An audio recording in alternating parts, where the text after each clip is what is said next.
নিলয় সাহেব, আপনাকে কতবার বলেছি একটা প্রজেক্ট মনোযোগ দিয়ে এরপরে কাজ করবেন। আপনি কাজে মনোযোগ না দিয়ে অফিসের অন্যান্য কলিগদের উপর আপনি মনোযোগ দেন। তাদের মাঝে কি দেখেন এমন যে কাজে মনোযোগ দিতে পারেন না? কাজ করতে ইচ্ছা না করলে চলে যেতে পারেন। আপনার মতো লোক আমাদের দরকার নেই।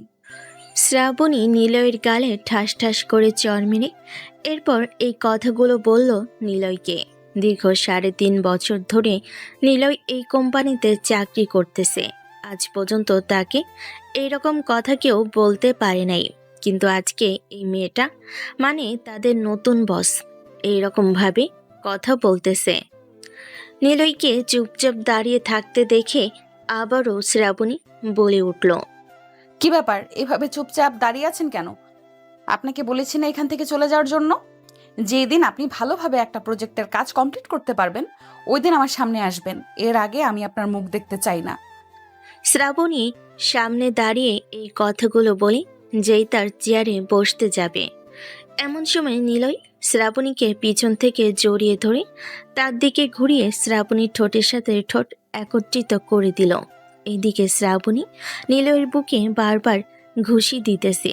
নিলয় তো ছাড়ার পাত্র না, তাকে এতগুলো কথা শুনিয়ে দিয়েছে, আর সে এইভাবে ছেড়ে দিবে? এটা কখনোই মানা যায় না। বেশ কিছুক্ষণ শ্রাবণী ঠোঁটের সাথে দিল একটু একত্রিত করে লিপ কিস করলো। দীর্ঘ 5.5 মিনিট লিপ কিস করার পর নিলয় শ্রাবণীকে ছেড়ে দিয়ে দাঁড়িয়ে আছে চুপচাপ। এইদিকে শ্রাবণী নিলয়ের গালে আবারও ঠাস ঠাস করে চড় মেরে দিল কয়েকটা, আর বলতে লাগলো, তোকে চাকরিতেই রাখা আমার ভুল হয়েছে। কোন কারণে যে তোকে আমি চাকরিতে রাখতে গেলাম? প্রথম যেদিন তুই আমার সাথে বেয়াদবি করেছিলি, ওই দিনই যদি তোকে চাকরি থেকে বের করে দিতাম, তাহলে আজকে এই দিনটা দেখতে হতো না। বের হয়ে যা আমার কেবিন থেকে। তোকে আমি অফিসে যাতে না দেখি। এই অফিসে যদি আর একবার দেখি, তাহলে তোকে আমি পুলিশের হাতে তুলে দিব। বলবো যে তুই নারী নির্যাতন করেছিস। আমাকে যত ইচ্ছে বের করে দেন এই অফিস থেকে, তবে আমাকে বারবার আপনার ফিরিয়ে আনতে হবে। এই অফিস আমাকে ছাড়া একদম চলবে না। মনে রাখেন কথাটা। আমার সামনে আপনার মাথা নিচু করে এরপর আমাকে নিয়ে আসতে হবে। এই বলে নিলয় চলে আসলো তার কেবিনে। ব্যাগপত্র গুছিয়ে সে চলে যেতে যাবে, এমন সময় ম্যানেজার এসে নিলয়ের সামনে দাঁড়িয়ে বলতে লাগলো, কি ব্যাপার নিলয়, তুমি ব্যাগপত্র গুছিয়ে কোথায় চলে যাইতেছো? তুমি জানো না এই অফিস তোমাকে ছাড়া একদম অচল? তুমি এই অফিস থেকে কোথাও যাবে না। কে কি বলেছে আমাকে একবার বলো। কে আর কি বলবে? আমি এত বছর ধরে কাজ করতেছি, একটা কাজেও ভুল হয় নাই। আর আজকে নতুন ম্যাডাম আমাকে এত বড় একটা অপবাদ দিতে পারলো, সাথে আমার গালে কয়েকবার জ্বরও আসছে। এটার জন্য আমি এই অফিস থেকে চলে যাইতেছি। আপনি বড় স্যারকে বলে দিবেন, যেই দিন এই নতুন ম্যাডাম আমার সামনে মাথা নিচু করে আমাকে নিয়ে আসতে পারবে, ওই দিন আমি এই অফিসে আবার আসবো। এই বলে নিলয় ওইখান থেকে চলে আসলো বাহিরে। একটা রিক্সা নিয়ে বাসার উদ্দেশ্যে রওনা দিয়ে দিল। এদিকে ম্যানেজার দৌড়ে চলে আসলো শ্রাবণীর কেবিনে।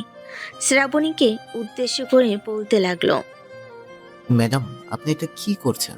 যার জন্য আজকে এই অফিসটা এত দূর এসেছে, আপনি কিনা তাকে এই অফিস থেকে বের করে দিয়েছেন। এখন আপনার অফিসের কি হবে? আপনি আপনার অফিস চালাবেন কিভাবে? আমি আমার অফিস চালাবো কি করে, এটা আপনাকে দেখতে হবে না। তাকে আমি কেন বের করে দিয়েছি, এটা একমাত্র আমি জানি। আর আপনি যদি তার হয়ে সাফাই গাইতে আসেন, তাহলে আপনাকেও বের করে দিতে বাধ্য হব আমি। ম্যাডাম, আপনি অনেক বড় লস খেতে যাচ্ছেন। এছাড়া আমি আর কিছুই বললাম না। মনে রাখবেন, আমার এই কথাটা আপনাকে একদিন না একদিন নিলয় সাহেবকে ফিরিয়ে আনতেই হবে, তার সামনে মাথা নিচু করে। যখন দরকার হবে তখন আমি আনবো নাকি আনবো না, এটা একমাত্র আমি জানি। আপনি আপনার কেবিনে যান। এত বেশি কথা বলতে বলি নাই আমি আপনাকে। ম্যানেজার চলে গেল তার কেবিনে। এদিকে শ্রাবণী কয়েকটা ফাইল দেখে বসে আছে। এমন সময় তার কেবিনের ভিতর কয়েকজন বড় বড় বিজনেসম্যান প্রবেশ করলো আর বলতে লাগলো, হ্যালো মিস শ্রাবণী, আমাদের কাজগুলো কতটুকু এগিয়েছে আর কতদিন লাগবে কাজগুলো শেষ করতে? আমাকে আর 1 সপ্তাহ সময় দেন। 1 সপ্তাহের মধ্যে আপনাদের কাজ পুরো কমপ্লিট হয়ে যাবে। এটা তো কোনো কথা ছিল না। আপনার সাথে ডিল হয়েছে যে 4 দিনের মধ্যে এই কাজটা কমপ্লিট করে দিবেন। আপনার আব্বুর সাথে আমরা এত বছর ধরে কাজ করতেছি, উনি যে কথা বলেছে তার একটা কথা আর নড়চড় হয় নাই। আর আপনি অফিসে এসে জয়েন করার পর থেকে আপনার কথা নড়চড় হচ্ছে। এরকম করলে কিন্তু আমি আপনাকে আর কাজ দিব না কোনো। নয়ন সাহেব, আমি আপনার সাথে একমত। ওনাকে কাজ দিয়েছি, আজকে প্রায় 10 দিন হয়ে গেছে। 10 দিনের মধ্যে একটা কাজও কমপ্লিট হয় নাই।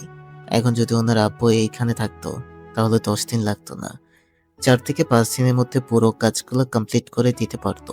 আর আপনাদের অফিসের নিলয় সাহেব কোথায়? ওনার ভরসায় আমরা আপনাদের অফিসের সব কাজ দিয়ে দিয়ে এসেছি, কারণ ওনার কাজগুলো একেবারে নিখুঁত এবং সুন্দরভাবে করা হয়। আপনি ওনাকে ডাক দিন, আমি ওনার সাথে কথা বলবো। আর আমার ফাইলের কাজ কার কাছে দিয়েছেন করার জন্য? ওনার কাছে দিয়েছিলাম, তবে উনি কাজগুলো ভুল করেছে, তাই ওনাকে এই অফিস থেকে বরখাস্ত করা হয়েছে। আর আপনাদের কাজ আপনারা সামনের সপ্তাহের মধ্যে বুঝে নেবেন। এরপর আপনারা কাজ দিবেন নাকি দিবেন না, এটা আপনার ব্যাপার।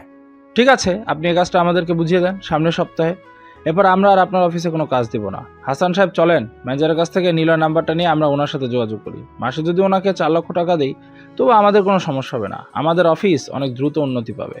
এত অহংকার নিয়ে কাজ করা একদম অসম্ভব। অহংকার নিয়ে কাজ করলে কখনই কোনো কাজে সফল হওয়া যায় না। এই বলে নয়ন আর হাসান সাহেব চলে আসলো ম্যানেজারের কাছে। ম্যানেজারের কাছ থেকে নিলয়ের ফোন নাম্বারটা নিয়ে চলে আসলো বাহিরে। গাড়িতে বসে নিলয়কে ফোন দিতেই ওই পাশ থেকে নিলয় কলটা রিসিভ করলো। নয়ন সাহেব নিলয়কে উদ্দেশ্য করে বলতে লাগলো, হ্যালো মিস্টার নিলয়, আপনি কোথায় আছেন? আমরা আপনার সাথে দেখা করতে চাই। আপনার ঠিকানাটা একটু দেন তো। আপনাকে নাকি শ্রাবণী গ্রুপ অফ কোম্পানি থেকে বরখাস্ত করা হয়েছে। এটার জন্য আমরা আপনাকে 4 লক্ষ টাকা বেতনে আমাদের অফিসে চাকরি দিতে চাইতেছি। আপনি আমাদের সাথে দেখা করেন। সরি স্যার, আমি এত টাকার বেতনের চাকরি করি না। আমার এত টাকার প্রয়োজন নেই। আপনি এক কাজ করেন, আপনার কাজের ফাইলটা আমাকে দিয়ে যান, তাহলে আমি আপনার কাজের ফাইলগুলো কমপ্লিট করে এরপর আপনাকে দিয়ে দিব। ঠিক আছে, আমি আমার কাজের ফাইলটা আপনাকে দিয়ে যাইতেছি। সাথে হাসান সাহেবও আছে, ওনার কাজের ফাইলটা আপনাকে দিয়ে যাব। যত দ্রুত সম্ভব আমাদের কাজটা কমপ্লিট করে দেবেন। ঠিক আছে, আপনি চিন্তা করবেন না, আপনাদের দুজনের কাজ খুব দ্রুত কমপ্লিট হয়ে যাবে। আর আপনার কাজটা কমপ্লিট করা আছে, আপনি একবার ফাইলটা চেক করে দেখে নেবেন। আপনার কাজের ডিল কত টাকা হয়েছিল ওই টাকা আপনি ম্যাডামকে দিয়ে আসবেন। আর ওনাকে বলার প্রয়োজন নেই যে আপনারা আমাকে ফাইলগুলো দিয়ে যাইতেছেন কাজ করার জন্য। এটা একদম গোপন থাকবে, জাস্ট আমাদের মধ্যে কথা হবে এবং বাকি কাজ হবে। ঠিক আছে মিস্টার নীলয় সাহেব, আমরা 1 ঘন্টার মধ্যে আমাদের ফাইলগুলো আপনার কাছে পৌঁছে দিতেছি। এই বলে নয়ন কলটা কেটে দিয়ে আবারও গাড়ি ঘুরিয়ে চলে আসলো শ্রাবণী গ্রুপ অফ কোম্পানিতে। শ্রাবণী কেবিনে ঢুকে শ্রাবণীকে উদ্দেশ্য করে নয়ন বলতে লাগলো, মিস শ্রাবণী, আমরা আপনাকে দিয়ে আর কাজ করাবো না। যতটুকু কাজ করেছেন ততটুকু কাজ দিয়ে দেন, আমরা আমাদের ফাইলের পুরো টাকা দিয়ে দিতেছি। কেন মিস্টার নিলয় সাহেব, আমি তো আপনাদেরকে বলেছি যে আমাকে আর 1 সপ্তাহ সময় দেন। 1 সপ্তাহ সময় দিলে আমি আপনাদের কাজটা পুরোপুরি কমপ্লিট করে দিব। আপনারা কি আমাকে 1 সপ্তাহ সময় দিতে পারবেন না? না, আমরা আপনাকে আর একদিনও সময় দিতে পারবো না। আপনাকে যেটা বলেছি সেটাই করেন, এত বেশি কথা আমরা শুনতে চাই না। আমাদের ফাইলগুলো দিয়ে দেন, কাজ হোক বা না হোক আমরা আপনাকে টাকা দিয়ে দিতেছি। শ্রাবণী ফাইলগুলো বের করে দিয়ে দিল। এইদিকে নয়ন আর হাসান সাহেব টাকা দিয়ে চলে আসলো বাহিরে। নিলয়ের দেওয়া লোকেশনে চলে এসে নিলয়কে ফোন দিতেই নিলয় চলে আসলো তাদের কাছে। ফাইলগুলো নিয়ে চলে আসলো বাসায়। অন্যদিকে ম্যানেজার ফোন দিল শ্রাবণীর আব্বুকে। ওপাশ থেকে শ্রাবণীর আব্বু কলটা রিসিভ করতে ম্যানেজার বলতে লাগলো, স্যার, আপনার মেয়ে নিলয় সাহেবকে অফিস থেকে বের করে দিয়েছে। আপনি তো জানেন নিলয় সাহেবের কাজগুলো কতটা নিখুঁতভাবে করা হয়। মানে আপনি এসব কি বলতেছেন? আর কখন বের করে দিয়েছে? আমাকে ফোন দেন নাই কেন তখন? স্যার, এই যে 2 ঘন্টা আগে বের করে দিয়েছে। আর আমি একটা কাজে গিয়েছিলাম, ওই কাজটা শেষ করে আসলাম মাত্র। এসে শুনতেছি নয়ন সাহেব আর হাসান সাহেব তাদের কাজ ফিরিয়ে নিয়েছে। তারা আর আপনার অফিসে কোনো কাজ দিবে না। নয়ন সাহেব আর হাসান সাহেব যদি অন্যান্য অফিসের মালিকদেরকে বলে দেয় তাহলে আপনার অফিস তো 1 মাসের মধ্যে বন্ধ হয়ে যাবে। তখন আপনি কি করবেন? আমি এখনই অফিসে আসছি স্যার। আপনি নিলয়কে ফোন দিয়ে বলেন অফিসে আসার জন্য। স্যার, উনি আসবে না যতক্ষণ না ম্যাডাম ওনার কাছে মাপ চেয়ে মাথা নত করে তাকে না নিয়ে আসবে ততক্ষণ নাকি উনি আসবে না। ওনাকে নাকি অনেক কিছু করেছে। মেয়েটা যে কি করে না, মেয়েটার জন্য আমি পথে বসতে চাইতেছি। আমার অনেক বড় ভুল হয়েছে তাকে বিদেশ থেকে নিয়ে এসে। তাকে যদি বিদেশে রাখতাম, ওইখানে যদি একটা অফিস কিনে তাকে দিয়ে দিতাম তাহলে খুব ভালো হতো। ভেবেছিলাম মেয়েটা আমার ঠিকভাবে কাজ করতে পারবে, কিন্তু মেয়েটা তো দেখতেছি আমাকে পথে বসিয়ে ছাড়বে। এই বলে শ্রাবণীর আব্বু কলটা কেটে দিয়ে চলে আসলো নিচে। শ্রাবণীর আব্বুকে এতটা চিন্তিত দেখে শ্রাবণীর আম্মু বলতে লাগলো, কি হয়েছে শ্রাবণীর আব্বু? আপনাকে দেখে এত চিন্তিত লাগতেছে কেন? আর এখন এই সময় কোথায় যাইতেছেন আপনি? আপনার শরীর তো ভালো না। কোথায় আর যাবো? তোমার মেয়ে নিলয়কে অফিস থেকে বের করে দিয়েছে, যার জন্য অফিসটা এত দূর এসেছে। তাকেই নাকি বের করে দিয়েছে অফিস থেকে। তোমার মেয়েকে মন চাইতেছে এখন গলা টিপে মেরে ফেলার জন্য। এত কষ্ট করে আমি আমার অফিসটা এত দূর নিয়ে এসেছি, আজকে তোমার মেয়ের জন্য আমার অফিসটা পথে বসতে চলেছে। এই বলে শ্রাবণীর আব্বু গাড়ি নিয়ে চলে আসলো অফিসে। এসে দেখে শ্রাবণী বসে বসে কফি খাইতেছে আর ফোন টিপতেছে।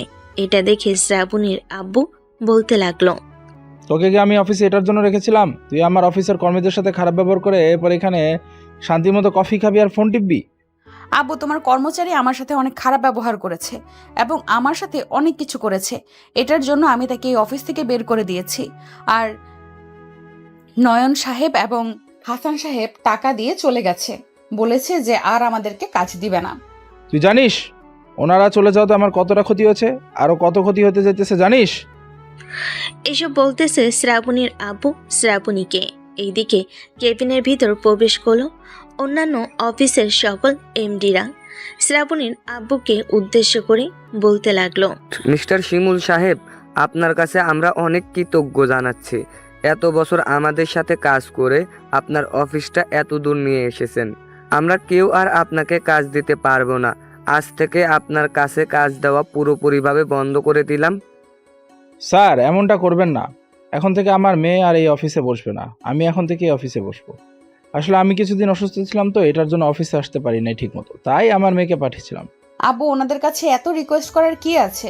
ওনারা কাজ দিলে দিবে, না দিলে না দিবে। আমি বাহিরের দেশের লোক নিয়ে এরপর কাজ করব। এইরকম কাজ বাহিরের দেশে অনেক চলে। বলেছি নাকি আমাদের মাঝে কথা বলার জন্য? তুই চুপচাপ থাক একদম। তোর জন্য সব কিছু হয়েছে।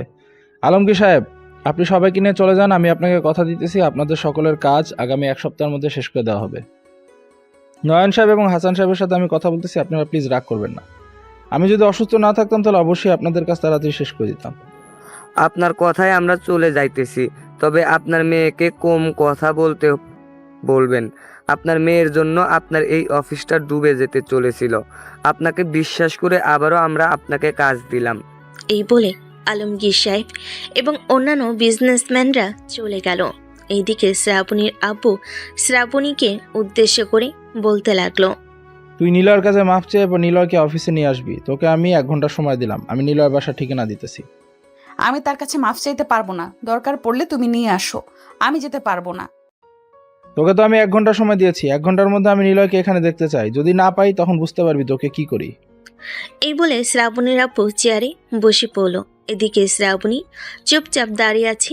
বেশ কিছুক্ষণ দাঁড়িয়ে থাকার পর শ্রাবণী তার ব্যাগ নিয়ে চলে আসলো বাইরে।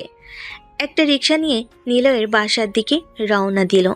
বেশ কিছুক্ষণ পর চলে আসলো নিলয়ের বাসায়। কলিং বেল দিতেই নিলয় এসে দরজা খুলে দিল। শ্রাবণীকে দেখে নিলয় বলতে লাগলো, বাহ, আপনি তো দেখি আজকে চলে এসেছেন। আমি তো ভাবছিলাম আরও 2 থেকে 3 দিন পর আসবেন আপনি। যখন দেখবেন আপনাদের অফিসে কোনো কাজ চলতেছে না তখন আসবেন। আমার আসার দরকার ছিল না। আব্বুর কথা রাখার জন্য আমি আপনার কাছে এসেছি। আপনি চলেন আমার সাথে অফিসে, না হলে আব্বু পরে আমাকে বকা দিবে। আপনার আব্বু আপনাকে বকা দিবে তাতে আমার কি? আগে আপনি আমার পা ধরে মাফ চান, তাহলে আমি আপনাকে মাফ করে দিব। আমি কারোর পা ধরে মাফ চাইতে পারবো না। মাফ করলে এমনিতেই করেন, না হলে মাফ করার দরকার নেই। যতক্ষণ আপনি আমার পা ধরে মাফ না চাইবেন ততক্ষণ আমি আপনার সাথে যাব না, এইখানেই দাঁড়িয়ে থাকব। আপনি যেমন ঘাড় তারা, তার চাইতে 2টা ডাবল ঘাড় তারা হচ্ছে আমি। এই বলে নিলয় চুপচাপ দরজার সাথে হেলান দিয়ে দাঁড়িয়ে রইল। বেশ কিছুক্ষণ পর শ্রাবণী নিলয় পা ধরে মাপ চাইতে যাবে। এমন সময় নিলয় সরে গিয়ে বলতে লাগলো, থাক, আপনার মাফ চাইতে হবে না। আপনি এখানে দাঁড়ান, আমি ফাইলগুলো নিয়ে আসতেছি। এই বলে নিলয় চলে আসলো বাড়ির ভিতর। ফাইলগুলো ব্যাগের ভিতর ভরে চলে আসলো বাইরে। শ্রাবণীকে নিয়ে আবারও চলে আসলো অফিসে। নিলয় শ্রাবণীর আব্বুর কেবিনে প্রবেশ করতেই শ্রাবণীর আব্বু বলতে লাগলো, নিলয় সরি, আমার মেয়ে তোমার সাথে অনেক খারাপ ব্যবহার করেছে। আমি তাকে অনেক বকাঝকা করেছি, প্লিজ তাকে মাফ করে দাও। স্যার, আপনার সরি বলতে হবে না, তাকে আমি আগেই মাফ করে দিয়েছি। আর এত রাগ ভালো না। মিস শ্রাবণী, আপনি তো দেখলেন কয়েক ঘন্টার মধ্যে আপনার অফিস পথে বসতে চেয়েছিল। আপনার আব্বুর জন্য এই অফিসটা আবারও বেঁচে আছে। আর কখনো এই রকমভাবে মানুষের সাথে খারাপ ব্যবহার করবেন না। খারাপ ব্যবহার করলে পরবর্তীতে কি হবে আপনি নিজেও জানতে পারবেন না। হয়েছে, আমাকে আর বোঝানোর দরকার নেই। আব্বু, আমি বাড়িতে চলে যাইতেছি। যদি কোনো দরকার হয় তাহলে আমাকে ফোন দিবে, এর আগে ফোন দিবে না। এই বলে শ্রাবণী চলে আসলো বাহিরে। তার গাড়িটা নিয়ে চলে আসলো সোজা বাসায়। এদিকে শ্রাবণীর আব্বু বলতে লাগলো, নিলয়, আমি তাদেরকে কথা দিয়েছি আগামী 1 সপ্তাহের মধ্যে তাদের সকল কাজ কমপ্লিট করে দিয়ে দিব। তুমি কি তাদের কাজ করেছো নাকি তাদের কাজ করবে? স্যার, তাদের কাজ পুরোপুরিভাবে কমপ্লিট আছে। আপনি তাদেরকে ফোন দিয়ে বলে দেন যে এসে নিয়ে যাওয়ার জন্য।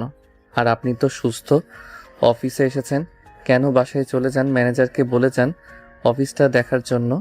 আর আপনার মেয়েকে খুব ভালোভাবে বুঝিয়ে এরপর অফিসে পাঠাবেন। এইভাবে যদি সবার সাথে খারাপ ব্যবহার করে তাহলে তো অফিস চলবে না। তাকে আর কিভাবে বোঝাবো বলো? তাকে আমি বোঝাতে বোঝাতে অসুস্থ হয়ে গেছি। সে সবসময় এরকম করে। তাকে পাল্টানোর জন্য তুমি কিছু করতে পারবে নিলয়? স্যার, আমি আমার তরফ থেকে অনেক চেষ্টা করব, দেখি তাকে পাল্টানো যায় কিনা। পাল্টানোর মালিক একমাত্র আল্লাহ। উনি যদি পাল্টে দেয় তাহলে আপনার মেয়ে পাল্টে যাবে। আপনি এখন বাসায় চলে যান আর তাদেরকে বলে দেন যে অফিস থেকে এসে ফাইলগুলো নিয়ে যাওয়ার জন্য। আমি তাদেরকে ফাইলগুলো বুঝিয়ে দিব। ঠিক আছে, তুমি তোমার কেবিনে যাও, আমি তাদেরকে ফোন দিয়ে বলতেছি। আর আমি বাসায় যাইতেছি। তুমিও খেয়াল রাখবে ম্যানেজারের সাথে অফিসটা। আমি কালকে শ্রাবণীকে ভালোভাবে বুঝিয়ে এরপর অফিসে পাঠাবো। সে আর কখনো তোমার সাথে খারাপ ব্যবহার করবে না এবং বাকিদের সাথেও না। এই বলে শ্রাবণীর আব্বু চলে গেল নিচে। অন্যান্য অফিসের মালিকদেরকে বলে দিল যে ফাইলগুলো এসে নিয়ে যাওয়ার জন্য। এইদিকে নিলয় তার কেবিনে এসে বসে পড়তেই পাশের কয়েকটা কেবিন থেকে লোক এলো আর বলতে লাগলো, ধন্যবাদ নিলয় ভাই আপনাকে এই মেয়েটাকে সাহায্য করার জন্য। আপনাকে যদি বের করে না দিত তাহলে এসে এত অপমান হতো। যাক, ভালোই হয়েছে, এখন মন দিয়ে কাজ করেন। নিলয় সন্ধ্যা অবধি কাজ করে আসলো। বাসায় কলিং বেল দিতেই তার আম্মু এসে দরজা খুলে দিল। নিলয়কে দেখে বলতে লাগলো, কিরে নিলয়, তুই না বাড়িতে চলে এসেছিলি অফিস থেকে? তাহলে আবার অফিসে কখন গেলি? আর আমাকে বলেও গেলি না? অফিসে ম্যাডাম এসেছিল আম্মু, ওনার সাথে চলে গিয়েছিলাম অফিসে। তোমাকে আর বলে যেতে মনে নাই? আব্বুকে তো বলে গেছি আমি। তোর আব্বু তো আমাকে কিছু বলে নাই। আচ্ছা যাই হোক, যা ফ্রেশ হয়ে আয়, এরপর তোর সাথে কিছু গুরুত্বপূর্ণ কথা আছে। আচ্ছা, আমি ফ্রেশ হয়ে আসি, এরপর না হয় তোমার সব কথা শুনবো। এই বলে নিলয় চলে আসলো তার রুমে। ফ্রেশ হয়ে কিছুক্ষণ রেস্ট করে চলে আসলো নিচে। নিলয় তার আম্মুর পাশে বসে তার আম্মুকে উদ্দেশ্য করে বলতে লাগলো, এখন বলো আম্মু, কি বলবে আমাকে? নিলয়, তোর আব্বু আর আমি একটা মেয়ে পছন্দ করেছি। মেয়েটা দেখতে মাশাআল্লাহ অনেক সুন্দর, তোর সাথে খুব মানাবে। আমি তোর রুমের ড্রয়ারে মেয়েটার ছবি রেখে এসেছি। তুই একবার দেখে আমাদেরকে জানাস তো। যদি তোর পছন্দ হয় তাহলে ওই মেয়ের সাথেই তোর বিয়ে ঠিক করব। ঠিক আছে আম্মু, আমি এই মেয়েটার ছবি দেখে এরপর জানাবো। আর মেয়েটা কি করে এখন? আমি তো শুনেছি এই মেয়েটা বিদেশ থেকে লেখাপড়া করে এরপর দেশে এসেছে। এখন কি করে এটা তো আর জানি না। তুই আগে মেয়েটাকে পছন্দ কর, এরপর না হয় দেখা যাবে মেয়েটা কি করে আর কি করে না। আচ্ছা, এখন তাহলে আমাকে এখন খাবার দাও। রাত 9টা বেজে গেছে। কালকে আবার তাড়াতাড়ি অফিসে গিয়ে কাজ করতে হবে। এই বলে নিলয় খাবার টেবিলে এসে খাওয়া দাওয়া করে চলে গেল আবার তার রুমে। বিছানায় শুয়ে পড়তেই তার আম্মুর কথাগুলো মনে পড়ল। নিলয় আবারও বিছানা থেকে উঠে ড্রয়ার থেকে ছবিগুলো বের করে দেখে তো পুরাই অবাক। আসলে এই ছবিগুলোই হচ্ছে শ্রাবণীর ছবি।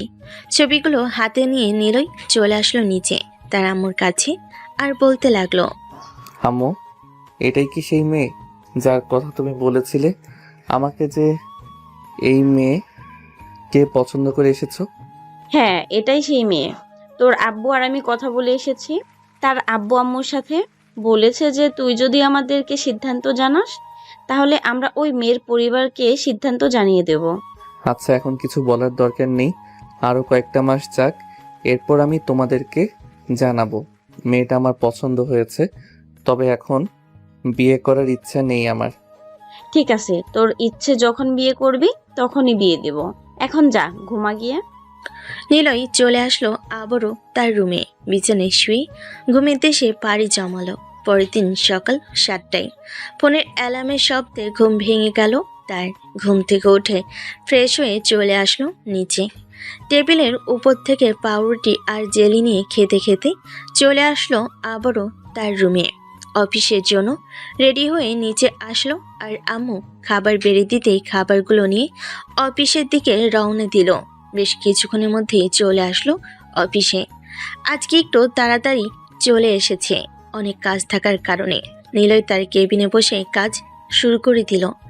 1 ঘন্টা পর বাকি সবে এসে নিলয়কে এত তাড়াতাড়ি আসতে দেখে বলতে লাগলো, কি নিলয় ভাই, আজকে এত তাড়াতাড়ি চলে এসেছেন? কোনো সারপ্রাইজ আছে নাকি? আরে না সৃজন ভাই, কোনো সারপ্রাইজ নেই। আজকে একটু তাড়াতাড়ি ঘুম থেকে উঠে গেছি, তো এটার জন্য চলে এসেছি তাড়াতাড়ি।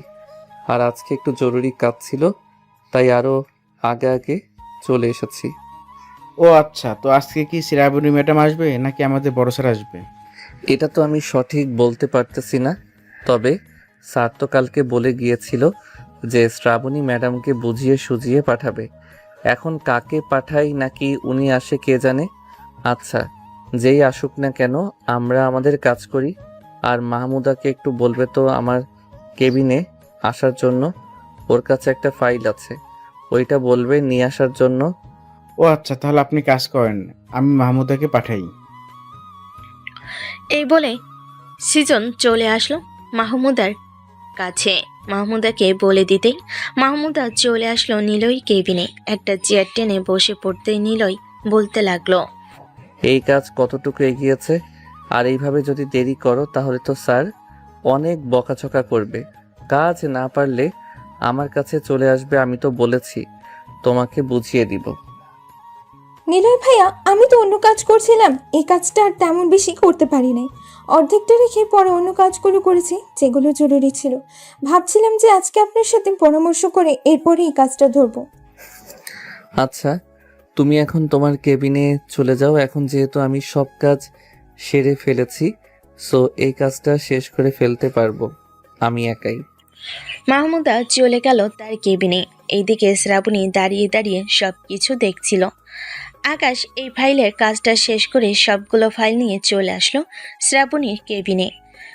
সবগুলো ফাইল টেবিলের উপর রেখে বলতে লাগলো, ম্যাডাম, আপনি এই ফাইলগুলো সই করে দিয়ে সবাইকে ফোন দিয়ে বলে দিবেন যে এসে নিয়ে যাওয়ার জন্য। আর আজকে তো তেমন কোনো কাজ নেই, আমি তাহলে এখন একটু বাহির থেকে ঘুরে আসি। ওয়েট মিস্টার নিলয়, আপনি নিজেকে কি মনে করেন? এই অফিসের বস নাকি এই অফিসের কর্মচারী নাকি এই অফিসের ম্যানেজারের কোনটা? ম্যাডাম, আমি সবসময় যা ভেবে এসেছি তাই এখনো ভাবি। আমি নিজেকে এই অফিসের একজন সাধারণ কর্মচারী মনে করি। সো আপনি কি বোঝাতে চাইছেন একটু ভালোভাবে বুঝিয়ে বলবেন, তাহলে আমার বুঝতে সুবিধা হবে।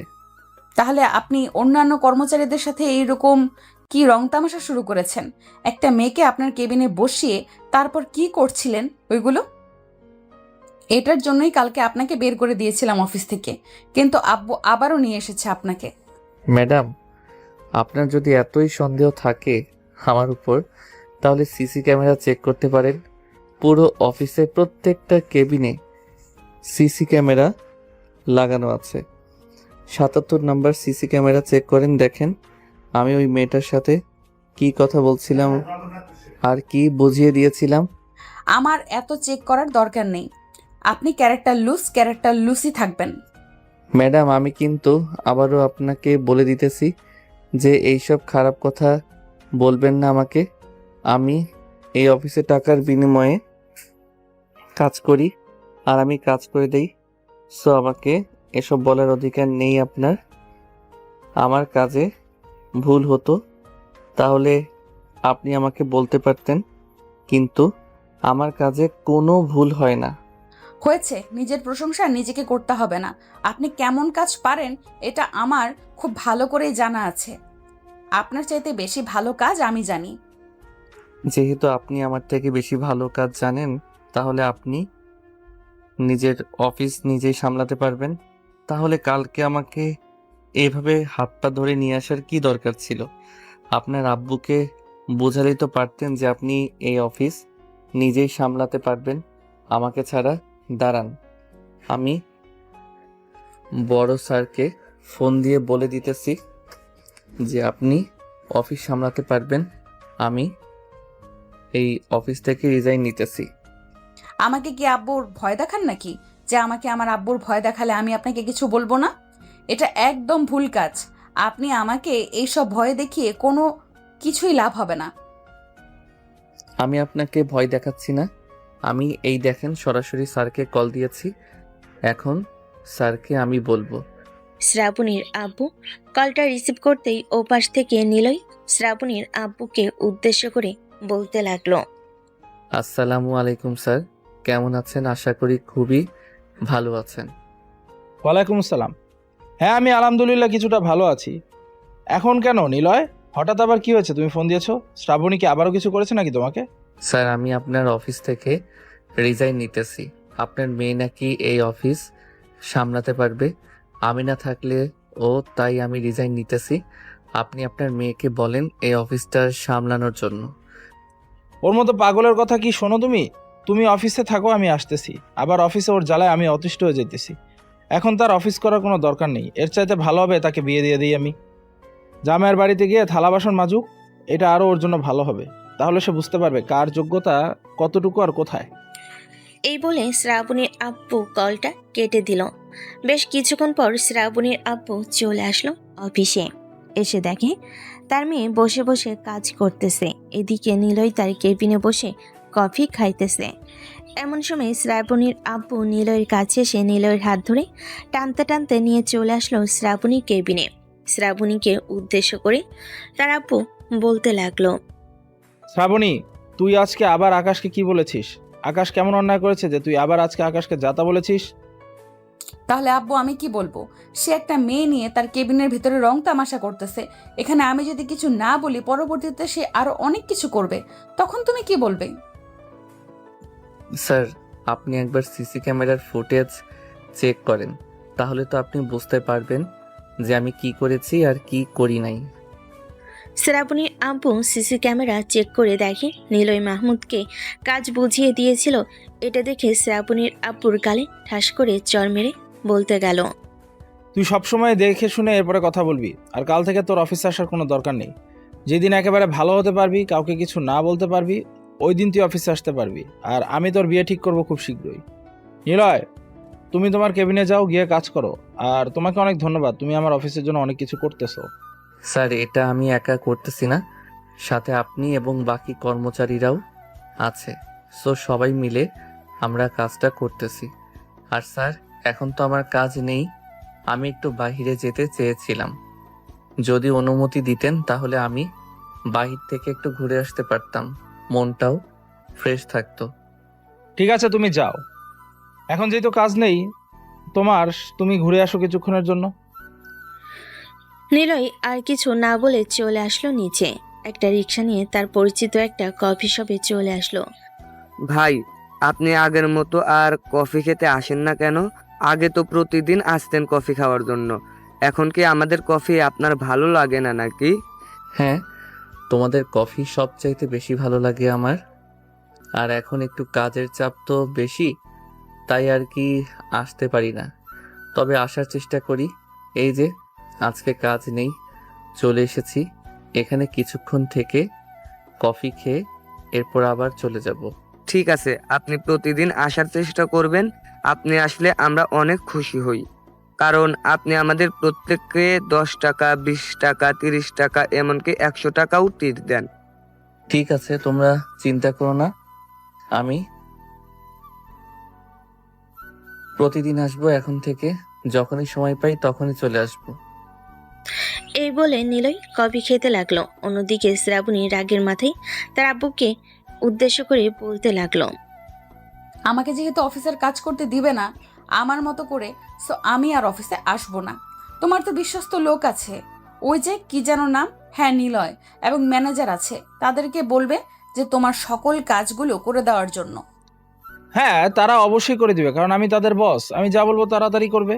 আমি ভেবেছিলাম তোকে আমার অফিসে বসিয়ে দিয়ে এরপর শান্তিতে কয়েকদিন থাকবো, কিন্তু শান্তিতে কি করে থাকবো? তার মধ্যে তো তুই আবার অশান্তি লাগিয়ে দিয়েছিস। আমি ভেবেছি যে তোকে ভালো একটা ছেলের সাথে বিয়ে দিয়ে দিবি, কয়েকদিন ঘর সংসার করার পর বুঝতে পারবি কেমন। আমার এখন বিয়ে করার কোনো ইন্টারেস্ট নেই, সো আমি কোনো বিয়ে টিয়ে করতে পারবো না এখন। আমি বাড়িতে থাকবো, দরকার পড়লে অফিসের আসবো না। ঠিক আছে, তোর অফিসে আসার কোনো দরকার নেই, তুই চলে যা বাসায়, আমি একাই সামলে নিতে পারবো সকল কাজ। শ্রাবণী অফিস থেকে চলে গেল বাসায়। কলিং বেল দিতেই তার আম্মু সে দরজা খুলে দিল। শ্রাবণীকে দেখে তার আম্মু বলতে লাগলো, কি রে, অফিসে গিয়ে সবার সাথে এরকমভাবে ব্যবহার করিস কেন? আমেরিকা থেকে পড়ালেখা করিয়ে নিচ্ছি, এসব ব্যবহার করার জন্য নাকি? আমার তো মনে হচ্ছে তোকে আমেরিকায় শুধু শুধু পড়ালেখা করিয়েছি। আমেরিকায় তোকে পড়ালেখা না করিয়ে দেশে রেখে যদি পড়ালেখা করাতাম তাহলে সুশিক্ষায় বড় হতো, মানুষের সাথে বেয়াদবি করতে পারতি না কখনো। শ্রাবণী চুপচাপ তার আম্মুর কথা শুনে চলে আসলো তার রুমে। দরজাটা ঠাস করে লাগিয়ে দিয়ে বিছানার উপর ফোনটা রেখে ওয়াশরুমে এসে শাওয়ারটা ছেড়ে দিল। দীর্ঘ 2 ঘন্টা শাওয়ারের নিচে দাঁড়িয়ে গোসল করে বাইরে চলে আসলো। অন্যদিকে নিলয় কফি খাওয়া শেষ করে অফিসে চলে এসেছে। তার বসের কেবিনে ঢুকতেই নিলয়কে উদ্দেশ্য করে শ্রাবণীর আব্বু বলতে লাগলো, নিলয়, তোমার সাথে আমার কিছু গুরুত্বপূর্ণ কথা আছে, তুমি আমার কথাটা রাখবে? স্যার, রাখার মতো যদি কোনো কথা হয় তাহলে আমি অবশ্যই রাখবো। আপনার এমন কোনো কথাই নেই যে আমি কখনো রাখি নাই। তুমি তো আমার মেয়েটাকে বেশ ভালো করে দেখতেছো, সে কেমন? আমি আমার মেয়েকে তোমার হাতে তুলে দিতে চাইতেছি, যাতে আমার মেয়েটা তোমার কাছ থেকে একটু সুশিক্ষা পায়। মানে বুঝি নাই স্যার, আপনি আমার হাতে তুলে দিতে চাইতেছেন মানে কিভাবে তুলে দিতে চাইতেছেন? ওইটা যদি একটু বুঝিয়ে বলতেন তাহলে খুব ভালো হতো। আমি আমার মেয়ের সাথে তোমার বিয়ে দিতে চাই, যদি তোমার কোনো আপত্তি না থাকে। স্যার, আপনার মেয়ে যেরকম ব্যবহার করে আমার সাথে, এখন যদি আমি বিয়ে করে আমার বাসায় নিয়ে যাই তাকে, তাহলে আমার আব্বু আম্মুর সাথে কি রকম ব্যবহার করবে আপনি বুঝতেই পারছেন। আমি আপনার মেয়েকে এমনিতে একটু শিক্ষা দিতে চাই। কাল থেকে আপনার মেয়েকে অফিসে পাঠাবেন, যাই কিছু হয়ে যাক না কেন। অফিসে আপনি অফিসে আসবেন না, আপনার মেয়ে যতবার ফোন দিক তবু আসবেন না। আমি দেখি একবার চেষ্টা করে, যদি তাকে শুধরাতে পারি তাহলে সে শুধরাবে, আর না হয় তাকে কখনোই শুধরানো যাবে না। হ্যাঁ, তুমি একটু চেষ্টা করো, তুমি যদি তাকে শুধরাতে পারো, আমি তোমাকে নিজে কথা দিতেছি, আমি আমার মেয়ের সাথে তোমার বিয়ে দিব।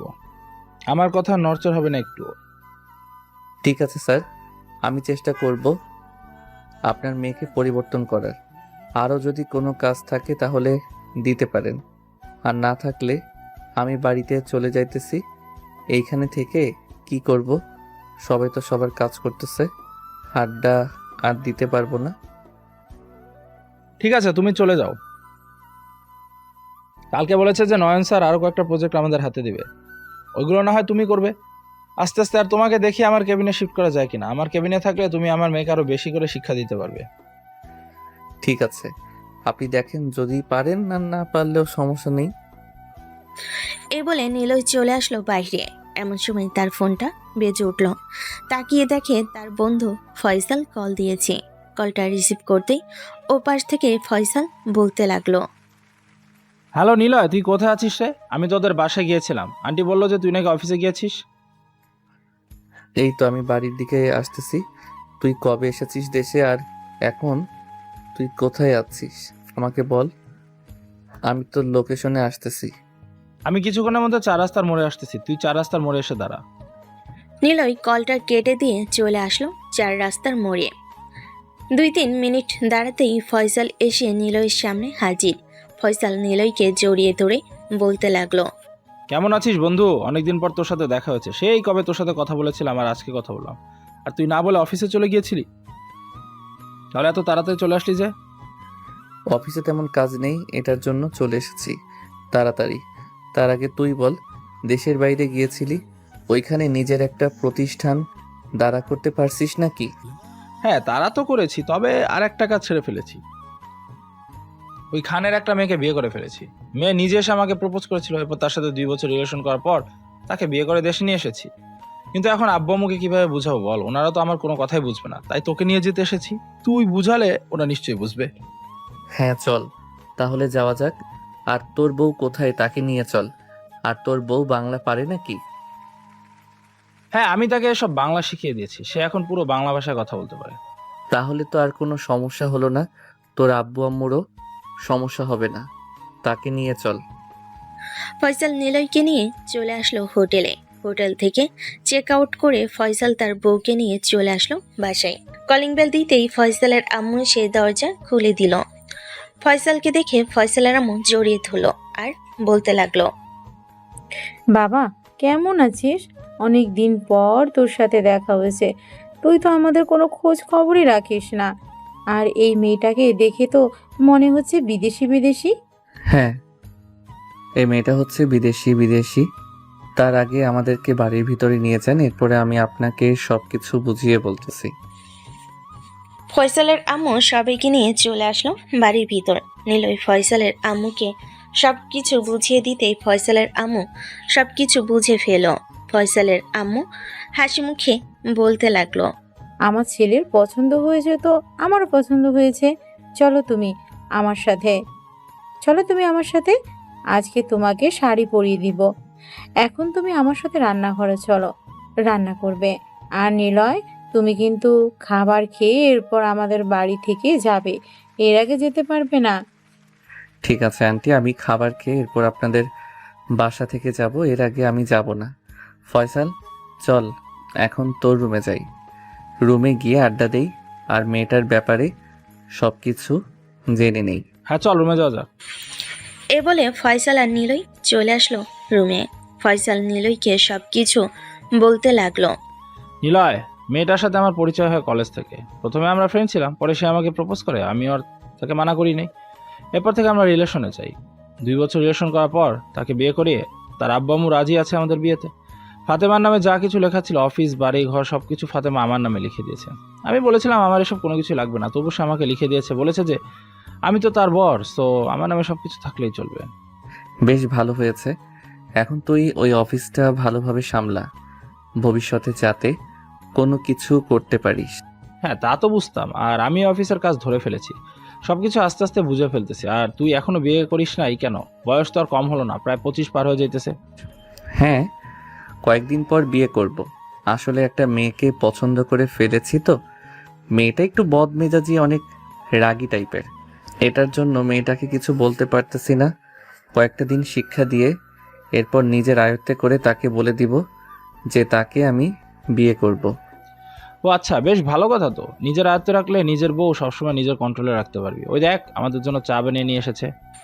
দুজনকে চা দিয়ে ফাতেমা চলে গেল আবারও নিচে। 2 ঘন্টা পর রান্না শেষ হতেই সবে খাওয়া দাওয়া করে নিল। খাওয়া দাওয়া শেষ করে নিলই ফয়সালের আম্মুর কাছ থেকে বিদায় নিয়ে চলে আসলো বাসায়। অন্যদিকে শ্রাবণী তার রুমে বসে আছে আর মনে মনে বলতেছে, আমি বাড়িতে থাকবো, দরকার পড়লে অফিসে আসবো, না হলে আসবো না। আচ্ছা, আমি কি টাকার কারণে সত্যি অনেক অহংকারী হয়ে গেছি? আমি যদি অহংকারী না হতাম তাহলে তো সবাই আমাকে ভালোবাসতো, সবাই আমার সাথে ভালোভাবে কথা বলতো। আব্বু আম্মু আমার সাথে ভালোভাবে কথা বলে না। আমি নিশ্চয়ই খারাপ হয়ে গেছি। আমাকে ভালো হতে হবে। কাল থেকে আমি অফিসে যাব, তবে সবার সাথে ভালো ব্যবহার করব, কিন্তু নিজের রাগ তো কন্ট্রোল করতে পারি না। এটাই হচ্ছে আসল কথা। এটা কিভাবে কন্ট্রোল করব? এসব ভাবতে ভাবতে শ্রাবণী ঘুমের দেশে পাড়ি জমালো। সন্ধ্যায় ঘুম থেকে উঠে ফ্রেশ হয়ে চলে আসলো নিচে। অন্যদিকে নিলয় বাড়িতে ফিরে তার আম্মুকে উদ্দেশ্য করে বলতে লাগলো, আম্মু, তুমি যে মেয়েটাকে দেখে এসেছিলে না, ওই মেয়েটা হচ্ছে আমার অফিসের বসের মেয়ে। খুব রাগী আর বদমেজাজি। বস বলেছে যে তাকে যদি আমি ঠিক করতে পারি তাহলে তার সাথে আমার বিয়ে দিয়ে দিবে। আমি আর কয়েকটা দিন পর তোমাদেরকে জানিয়ে দিব। যদি থাকে ঠিক করতে পারি তাহলে অবশ্যই তার সাথে আমার বিয়ে হবে। ঠিক আছে, যেটা তোর ভালো মনে হয় ওইটাই কর। নীল রাতে খাওয়া দাওয়া করে চলে আসলো তার রুমে। ফ্রেশ হয়ে বসে আছে এমন সময় তার ফোনটা বেজে উঠল। তাকিয়ে দেখে অচেনা নাম্বার থেকে কল এসেছে। কলটা রিসিভ করতেই ওপাশ থেকে বলতে লাগলো, হ্যাঁ mister Niloy, I am really sorry. আসলে আমি আপনার সাথে অনেক খারাপ ব্যবহার করে ফেলেছি। আমি আর আপনার সাথে কখনো খারাপ ব্যবহার করব না। আর কালকে আপনি অফিসে এসে আমাকে কাজ বুঝিয়ে দিবেন কিভাবে কি করতে হয়। ঠিক আছে, কালকে বুঝিয়ে দিবনে আমি আপনাকে। তবে মাফ চাওয়ার পিছনে কি অন্য কোনো কারণ আছে নাকি? যদি অন্য কোনো কারণ থাকে তাহলে আমাকে আগে থেকে বলে দেন, আমি আপনাকে কোনো কিছুই বলবো না। না, এর পেছনে আর কিছু নেই। প্লিজ তুমি আমাকে মাফ করে দাও। আমি তোমার সাথে এসে প্রথম দিন থেকে খারাপ ব্যবহার করে এসেছি। ঠিক আছে, মাফ করে দিলাম। কালকে আপনি অফিসে আসবেন তাড়াতাড়ি। আমি কালকে আপনাকে কাজ বুঝিয়ে দিব। এই বলে নিলয় কলটা কেটে দিয়ে মনে মনে বলতে লাগলো, যাক, আল্লাহ তাআলা মেয়েটাকে বুদ্ধিশুদ্ধি দিয়েছে। অবশেষে তার মাথার ঘিলু খুলতে শুরু করেছে। না হলে তো সে কখনোই এভাবে আমাকে এত রাতে ফোন দিয়ে মাফ চাইতো না আমার কাছে। নিলয় আর কিছু না বলে ঘুমিয়ে এসে বাড়ি জমালো। পরের দিন সকালে ঘুম থেকে উঠে ফ্রেশ হয়ে খাওয়া দাওয়া করে চলে আসলো অফিসে। এসে দেখে শ্রাবণী আগে থেকেই এসে বসে আছে। শ্রাবণীকে দেখে নিলয় শ্রাবণীর কাছে এসে বলতে লাগলো, স্যার আপনাকে কিছু বলে দিয়েছে নাকি? আপনাদের হাতে তো ফাইল নেই, কি কাজ করব? স্যার তো আমাকে কিছুই বলে নাই। কালকে বলেছে যে শুধু দিয়ে যাবে, এরপর আর কিছুই জানি না। দুজন কথা বলতেছে। এমন সময় নয়ন চৌধুরী নিলয়ের সামনে এসে বলতে লাগলো, মিস্টার নিলয়, এই নেন, আপনার স্যার আপনাকে বলেছে এই ফাইলগুলো দেওয়ার জন্য। আর কাজ একটু তাড়াতাড়ি করে আমাদেরকে দিয়ে দিবেন, কিন্তু তাড়াতাড়ি করে আমাদেরকে দিয়ে দিলে আমরা পরবর্তী কাজ আবারও আপনাদেরকে দিতে পারি। ঠিক আছে নয়ন স্যার, আমি অনেক চেষ্টা করব আপনাকে খুব তাড়াতাড়ি এই কাজগুলো দেওয়ার জন্য। আপনি কোনো চিন্তা করবেন না, এই কাজ আপনি পেয়ে যাবেন খুব তাড়াতাড়ি। ঠিক আছে, এখন তাহলে আমি যাই। আর মিস শ্রাবণী, আপনি একটু ভালো হয়ে যান। ভালো হলে আপনার জন্যই ভালো হবে। আপনার সাথে অন্যান্য অফিসের মালিকেরা কথা বলবে আর আরও বেশি কাজ দেবে। যে এখন থেকে আমি ভালো হওয়ার চেষ্টা করব। আপনারা এখন থেকে কাজ দিতে পারেন। আমি আর কখনো আপনাদের সাথে রাগী কণ্ঠে কথা বলবো না। নয়ন সাহেব চলে গেল অফিস থেকে।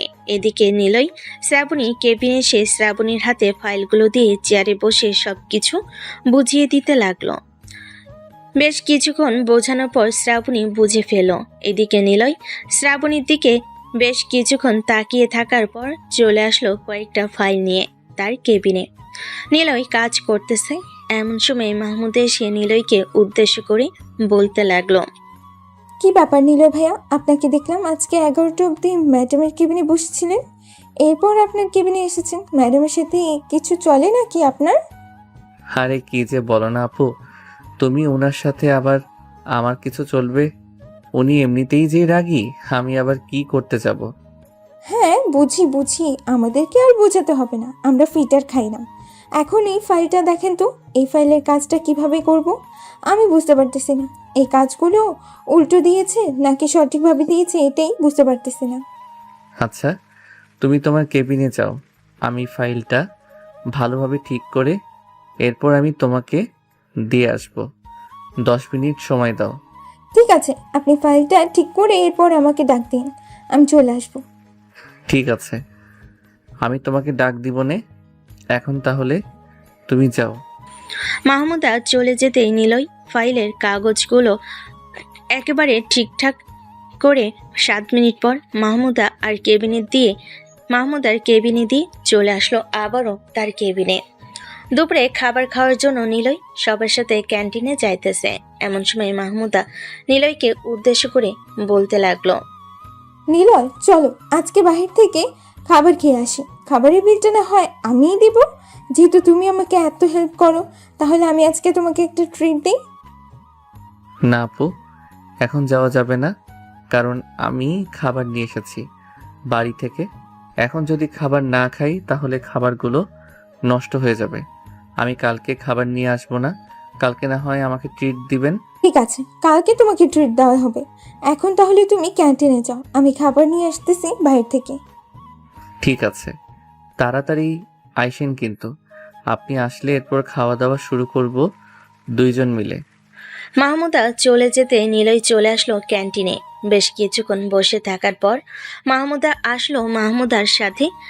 খাবার খাওয়া দাওয়া শেষ করে আবারও কাজে লেগে পড়ল। অন্যদিকে শ্রাবণী কাজ শেষ করে খাওয়া দাওয়া করে বসে আছে। এমন সময় তার কেবিনের ভিতর প্রবেশ করলো নিলয়। নিলয়কে দেখে শ্রাবণী বলতে লাগলো, কি ব্যাপার নিলয়, তুমি কিছু বলবে নাকি? হ্যাঁ, কয়েকটা ফাইল রেডি করা শেষ হয়ে গেছে। এখন আর কাজ করতে মন চাইতেছে না। বাকি কাজগুলো আমি কালকে করে ফেলবো। ঠিক আছে, কালকে সময় করে এরপর আপনি কাজগুলো শেষ করে ফেলবেন। আর আমি এখন বাসায় চলে যেতেছি, আজকে আর অফিসে আসবো না। আসতে আসতে একেবারে কালকে অফিসে আসবো। এই বলে শ্রাবণী চলে গেল বাসায়। অন্যদিকে নিলয় তার কাজ শেষ করে বিকাল 5টার দিকে বাড়িতে চলে আসলো। ফ্রেশ হয়ে হালকা পাতলা কিছু খেয়ে টিভি দেখতেছে। এমন সময় নিলয়ের ফোনটা বেজে উঠল। তাকিয়ে দেখে শ্রাবণীর আব্বু কল দিয়েছে। কলটা রিসিভ করতেই ও পাশ থেকে শ্রাবণীর আব্বু বলতে লাগলো, হ্যালো নিলয়, তুমি এখন কোথায় আছো? তুমি কি আমাদের বাসায় আসতে পারবে একটু? জি স্যার, আসতে পারবো। তবে হঠাৎ এত আর্জেন্ট যাওয়ার জন্য বলতেছেন যে? এমনিতে একটা প্রজেক্টের বিষয়ে আলোচনা করব তো তাই। আর কি ফোন দিলাম তোমাকে যাতে তুমি চলে আসো। আমি তো এখন অসুস্থ, তাই আমি অফিসে যেতে পারলাম না। ঠিক আছে স্যার, আপনি চিন্তা করবেন না, আমি কিছুক্ষণের মধ্যে চলে আসতেছি। এই বলে নিলয় কলটা কেটে দিয়ে চলে আসলো শ্রাবণীদের বাড়িতে। নিলয় আরও আগেও কয়েকবার এসেছে এই বাড়িতে বিভিন্ন কাজে। কলিং বেল দিতেই শ্রাবণীর আম্মু এসে দরজা খুলে দিল। নিলয় বাড়ির ভিতর ঢুকে সোফায় বসে আছে। এমন সময় শ্রাবণীর আব্বু এবং শ্রাবণী আসলো। শ্রাবণীকে উদ্দেশ্য করে শ্রাবণীর আব্বু বলতে লাগলো, শ্রাবণী, আমার রুম থেকে ফাইলটা নিয়ে আয় তো। ঠিক আছে আব্বু, আমি যাইতেছি, তুমি বসো। শ্রাবণী চলে যেতেই শ্রাবণীর আব্বু বসে পড়ল নিলয়ের পাশে। বেশ কিছুক্ষণ কথাবার্তা বলার পর শ্রাবণী ফাইলটা নিয়ে চলে আসলো। তার আব্বুর হাতে দিয়ে দিতেই তার আব্বু নিলয়ের সাথে কথা বলতে লাগলো কাজের ব্যাপারে। দীর্ঘ কয়েক ঘন্টা বোঝানোর পর নিলয় তার বস এবং শ্রাবণীকে বুঝিয়ে দিল। আচ্ছা নিলয়, একটা কথা বলো তো আমাকে। তুমি এত ভালো কাজ পারো, তাহলে তো তুমি নিজে একটা অফিস খুলতে পারো। তুমি নিজে যদি একটা অফিস খুলো তাহলে তো তোমার অনেক টাকা ইনকাম হবে। স্যার, এত টাকা ইনকাম করে আমি কি করব বলেন তো? আল্লাহর রহমতে যতটুকু ইনকাম করতেছি তা দিয়েই আমার চলে যাবে। এর বেশি ইনকাম আমার দরকার নেই। নিলয় আরও কিছুক্ষণ কথা বলে চলে আসলো বাসায়। অন্যদিকে শ্রাবণীর আব্বু শ্রাবণীকে উদ্দেশ্য করে বলতে লাগলো, শ্রাবণী, আমি একটা সিদ্ধান্ত নিয়েছি। আমার সিদ্ধান্ত নিলয়ের সাথে আমি তোর বিয়ে দিব। তোর কোনো আপত্তি নেই তো? মানে আব্বু, এসব তুমি কি বলতেছো? নিলয়ের সাথে আমি বিয়ে বসতে যাব কেন? সে একটা গরিব ঘরের ছেলে আর আমি বড়লোক পরিবারের মেয়ে। আমাকে বিয়ে করার জন্য বড় বড় বিজনেসম্যানের ছেলেরা আমার পেছনে ঘোরাফেরা করে, আর তুমি কিনা সাধারণ এই ছেলের সাথে বিয়ে দেওয়ার জন্য পাগল হয়ে গেছো? হ্যাঁ, আমি এই ছেলের সাথে বিয়ে দেওয়ার জন্য পাগল হয়ে গেছি। আমি যা সিদ্ধান্ত নিয়েছি তাই হবে। শ্রাবণীর আম্মু, তুমি তোমার মেয়েকে বুঝাও। সে যদি না বুঝে তাহলে বলো বাড়ি থেকে বের হয়ে যাওয়ার জন্য। এই বলে শ্রাবণীর আব্বু চলে গেল তার রুমে। অন্যদিকে শ্রাবণী তার রুমেও চলে এসে দরজাটা লাগিয়ে দিল। এদিকে নিলয় বাড়িতে এসে ফ্রেশ হয়ে রাতের খাবার খেয়ে ঘুমিয়ে দেশে বাড়ি জমালো। পরের দিন নিলয় অফিস শেষে দেখে শ্রাবণী বা শ্রাবণীর আব্বু কেউ আসে নাই। এটা দেখে নিলয় ম্যানেজার স্যারকে উদ্দেশ্য করে বলতে লাগলো, কি ব্যাপার স্যার, আজকে শ্রাবণী ম্যাডাম বা স্যার একজনও আসে নাই কেন? আমিও বলতে পারতেছি না। শ্রাবণী ম্যাডামকে কল দিয়েছিলাম, উনি তো কল ধরলই না। বসকে ফোন দিয়েছিলাম, বস হয়তো ঘুমোচ্ছে, কারণ অসুস্থ তো উনি। এটার জন্য ওনার ঘুমের প্রয়োজন বেশি। আচ্ছা, তুমি তোমার কাজ করো গিয়ে। ওরা আসলে আসবে, না আসলে পরে আমি ফাইলগুলো বাসায় নিয়ে দিয়ে আসবো। ঠিক আছে স্যার। নিলয় কাজ করতেছে। এমন সময় তার কেবিনের ভিতর প্রবেশ করলো মানসুরা। মানসুরা হচ্ছে এই অফিসের নতুন একজন কর্মী। নিলয় মানসুরাকে দেখে বলতে লাগলো, আরে মিস মানসুরা, আপনি আমার কাছে চলে এসেছেন। কিছু হেল্প লাগবে নাকি আপনার? লাগলে বলতে পারেন। হ্যাঁ ভাইয়া, একটা হেল্প লাগতো। আমি এই প্রজেক্টের কাজ বুঝতেছি না, আর এইখানে একটু গড়মিল করে ফেলেছি। এখন যদি বস এই প্রজেক্টটা দেখে তাহলে তো আমাকে চাকরি থেকে বের করে দিবে। আচ্ছা, আপনি ফাইলটা দেন তো আমার কাছে, আমি একবার দেখে এরপরে আপনাকে জানাচ্ছি কি ভুল হয়েছে। মানসুরা নিলয়কে ফাইল দিয়ে দিতে নিলয় ফাইলটা দেখে মনে মনে বলতে লাগলো, হায় আল্লাহ, ফাইলের এই অবস্থা করা হয়েছে। এখন নতুনভাবে কাজ করতে গেলেও তো 4 থেকে 5 দিন সময় লাগবে এটা। নিলয় ফাইলটা দেখার পর কিছু বলতেছে না দেখে মানসুরা ভয় পেয়ে বলতে লাগলো, নিলয় ভাইয়া, কাজের কি বেশি ভুল হয়েছে? আরে না, বেশি ভুল হয় নাই, আপনি নিশ্চিন্তে থাকেন।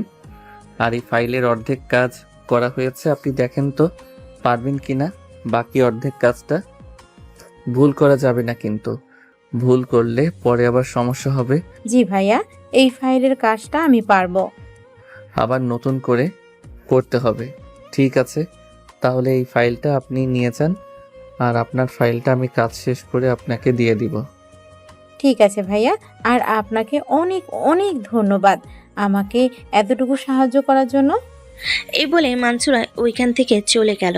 অন্যদিকে নিলয় মানসুরার ফাইলের কাজটা করতে লাগলো। দীর্ঘ কয়েক ঘন্টা কাজ করার পর ম্যানেজার এসে নিলয়কে উদ্দেশ্য করে বলতে লাগলো, নিলয়, আমাকে শ্রাবণী ম্যাডাম ডাকতেছে, বলেছে এখনই যাওয়ার জন্য ওনার কেবিনে। ঠিক আছে স্যার, আমি যাইতেছি। এই বলে নিলয় চলে আসলো শ্রাবণীর কেবিনে। ভিতরে ঢুকিয়ে দাঁড়িয়ে আছে নিলয়। এমন সময় শ্রাবণী চেয়ার থেকে উঠে এসে নিলয়ের সামনে দাঁড়িয়ে বলতে লাগলো, আব্বুর সামনে এত যে ভালো সাজার চেষ্টা করেন, কিন্তু অফিসে এসে তো দেখতেছি অন্য কাহিনী। মেয়েদের সাথে কথা না বললে আপনার চলেই না। ম্যাডাম, যেখানে কথা বলার প্রয়োজন ওইখানে তো কথা বলতেই হবে। সো আমার এখানে কথা বলার প্রয়োজন ছিল, তাই আমি এখানে কথা বলছি। ও আচ্ছা, তোমার এইখানে কথা বলার প্রয়োজন ছিল তাই তুমি এখানে কথা বলছো, তাই না? এই বলে শ্রাবণী নিলয়ের গালে 3টা চড় মেরে দিল। এই দিকে নিলয় চড় খেয়ে দাঁড়িয়ে আছে। শ্রাবণীকে উদ্দেশ্য করে কিছু বলতে যাবে, এমন সময় কেবিনের ভিতর প্রবেশ করলো ম্যানেজার। নিলয়কে দাঁড়িয়ে থাকতে দেখে বলতে লাগলো, নিলয়, তোমার কাজ শেষ হয়েছে নাকি এখনো? শেষ হয়ে থাকলে তাহলে তুমি তোমার কেবিনে গিয়ে কাজ করতে পারো। ম্যাডামের সাথে একটু জরুরি কথা বলবো। ঠিক আছে স্যার, আপনি কথা বলেন, আমি যাইতেছি। নিলয় চলে যেতেই ম্যানেজার চেয়ারে বসতে বসতে শ্রাবণীকে উদ্দেশ্য করে বলতে লাগলো, শ্রাবণী ম্যাডাম, আপনি যা ভুল করতেছেন, শ্রাবণী ম্যাডাম, আপনি যা বড় ভুল করতেছেন, এটার জন্য আপনাকে অনেক পস্তাতে হবে, এটা বলে দিলাম। ছেলেটা কোনো অপরাধ না করলেও আপনি ছেলেটাকে অপমান করেন, তার গালে চড় মারেন। আমি তো প্রত্যেকদিন সিসি ক্যামেরার ফুটেজ দেখি, সে তো কোনো অপরাধ করে নাই। আপনি কেন বারবার তাকে এভাবে মারধর করেন? ম্যানেজার সাহেব, আপনাকে কিছু বলতে বলেছি। আমি আমার কর্মীর সাথে যা ইচ্ছা তাই ব্যবহার করব। সে যদি থাকতে চায় এই অফিসে থাকবে, আর না থাকতে চাইলে এই অফিস থেকে চলে যাবে। সে যদি এই অফিস থেকে চলে যায় তাহলে তো আপনার হাতে পায়ে ধরে তাকে আনতে হবে। একবার না তাকে হাতে পায়ে ধরে এনেছিলেন, ঠিক ওইভাবে আবারও আনতে হবে যদি এবার চলে যায়। কখনোই না, আমি এবার আর তাকে আনার জন্য যাব না। যার দরকার পড়বে সে এগিয়ে নিয়ে আসবে, আমার দরকার নেই তাকে আনার, তাই আমি আনবো না। এসব বলতেছে শ্রাবণী ম্যানেজারকে। অন্যদিকে নিলয় তার কেবিনে এসে রিজাইন লেটার লেখা শেষ করে চলে আসলো আবারও শ্রাবণীর কেবিনে। আর কত সহ্য করবে এই মেয়েটার অত্যাচার। রিজাইন লেটারটা শ্রাবণীর টেবিলের উপর রেখে বলতে লাগলো, মিস শ্রাবণী, এবার যদি আপনি আমার বাসায় যান তাহলে আমার পা ধরলেও আমি আসবো না, এটা মনে রাখবেন। আপনার অফিস গোল্লায় যাক, তাতে আমার কোনো আপত্তি নেই। অনেকবার আপনি আমার উপর অত্যাচার করেছেন, আপনি অফিসের বস, এটার জন্য আপনাকে কিছু বলি না, না হলে আপনাকে খুব ভালোভাবে একটা শিক্ষা দিয়ে দিতাম। ম্যানেজার স্যার, আপনি কি একটু আপনার কেবিনে যেতে পারবেন? ওনার সাথে আমার খুব জরুরি একটা কথা আছে। ঠিক আছে নিলয়, আমি আমার কেবিনে যাইতেছি, তুই ম্যাডামের সাথে জরুরি কথা সেরে ফেলো। ম্যানেজার চলে যেতে নিলয় শ্রাবণী ঠোঁটের সাথে তার ঠোঁট একত্রিত করে দিল। বেশ কিছুক্ষণ এভাবে যাওয়ার পর নিলয় শ্রাবণীকে ছেড়ে দিয়ে বলতে লাগলো, শেষবারের মতো আপনার ঠোঁটের স্পর্শটা নিয়ে নিলাম। ভবিষ্যতে আপনার ঠোঁটের স্পর্শ নিতে পারবো নাকি পারবো না তার কোনো গ্যারান্টি নেই। ভালো থাকবেন। দোয়া করি আপনাদের অফিসটা ভালো চলুক। এই বলে নিলয় চলে গেল ওইখান থেকে। তার কেবিনে ব্যাগপত্র সবকিছু গুছিয়ে বাড়ির দিকে রওনা দিল। এদিকে ম্যানেজার তার কেবিনে এসে শ্রাবণীর আব্বুকে কল দিয়ে বলতে লাগলো, স্যার, আপনার মেয়ে আবারও নিলয়ের গায়ে হাত তুলেছে। সে এটার কারণে রিজাইন নিয়ে চলে গেছে। আমি এই অফিসার চাকরি করতে পারবো না। হয় আপনার মেয়ে এই অফিসে থাকবে, না হয় আমরা এই অফিসে থাকবো। আপনার সিদ্ধান্ত নিতে হবে কে এই অফিসে থাকবে আর কে থাকবে না। ঠিক আছে ম্যানেজার সাহেব, আমি বিষয়টা দেখতেছি। আপনি অফিসে থাকেন, আর পারলে শ্রাবণীকে গিয়ে বলেন তো একটু বাড়িতে আসার জন্য। তার ব্যবস্থা আমি করতেছি। এইবার আর তাকে ছাড় দেওয়া যাবে না। অনেকবার চেষ্টা করেছি তাকে শুধরানোর, এইবার শেষ কাজ করতে হবে। এই বলে শ্রাবণীর আব্বু কলটা কেটে দিয়ে কল দিল নিলয়কে।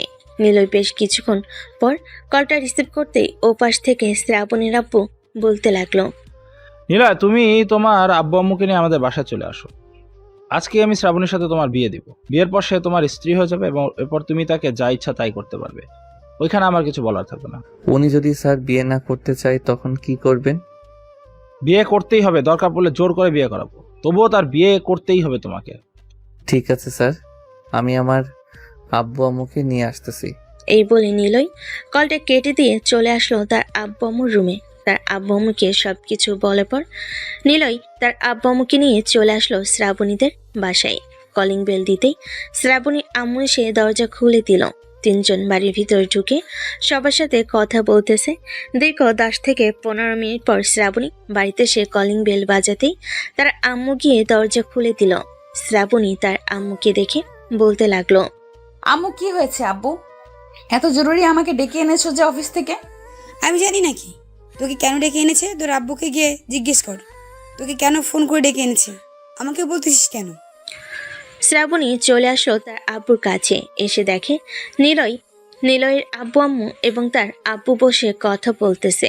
নিলয়কে দেখে শ্রাবণী বলতে লাগলো, কি রে, আমার আব্বুর কাছে বিচার দিতে এসেছিস নাকি যে আমি তোর সাথে অফিসে খারাপ ব্যবহার করেছি? না, আমি আপনার আব্বুর কাছে বিচার দিতে আসি নাই। আমি আপনাকে নিয়ে যেতে এসেছি আমার বাসায়। মানে বুঝলাম না, তুই আমাকে তোর বাসায় নিয়ে যাবে কেন?